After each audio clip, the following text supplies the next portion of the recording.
It was November 3, 1787, in Prague, Czech Republic.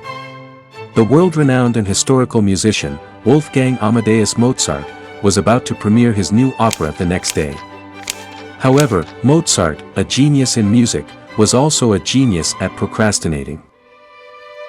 Even though there was only one day left until the premiere of the opera, he had not composed the beginning and had spent the whole day drinking outside. Eventually, his friends intervened and he returned home in the middle of the night to start writing the music. With his wife staying up all night to keep him awake and encourage him, he was able to complete the music.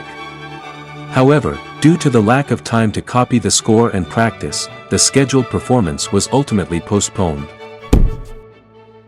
Does it comfort you to know that even the famous Mozart struggled with procrastination, just like you? Or does it make you feel small to know that even those who have achieved greatness were powerless in the face of procrastination? How long have you procrastinated?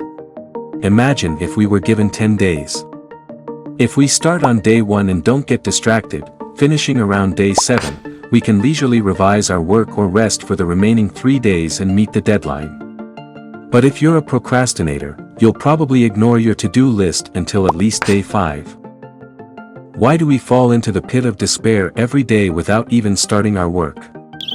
Procrastination in psychology is defined as voluntarily delaying tasks despite knowing that it will lead to negative outcomes. It's the act of pursuing short-term satisfaction at the expense of long-term consequences. It doesn't sound good, does it? But we often can't resist the sweet temptation of procrastination. Now, shall we find out why you procrastinate? There are several types of people who show this symptom. Type 1, high impulsivity. Ordinary people tend to start working when there's not much time left, no matter how much they procrastinate. But for John, who is a severe procrastinator, it's different. He starts working very urgently, with only a few hours left until the deadline. In the worst case, he just watches the clock and misses the deadline. He suffers, thinking, "I should get started." People who show this tendency are commonly referred to as impulsive. They are typically vulnerable to anxiety, so the more anxious they feel, the more lethargic they become and the quicker they feel unpleasant emotions. And to solve these unpleasant emotions, they look for other things to change their mood. Which leads them to procrastinate. They clean, play games, and take walks. The problem is that if this chronic procrastination due to anxiety continues, it will continue to have a negative psychological impact as depression and anxiety levels increase. Type 2, perfectionism. Amy dreams of being an actress. She wants to be the best actress under the glamorous spotlight. But she's afraid she won't pass the audition, she won't perfectly play the role she's given, she won't become the best and will end up being a supporting actress. So she keeps postponing registering for the audition because of her fear. In this case, people often procrastinate because they try to do their tasks too perfectly and then fear they won't be able to do it perfectly. They have a lot of need for recognition and achievement, so they fear their attempts will fail.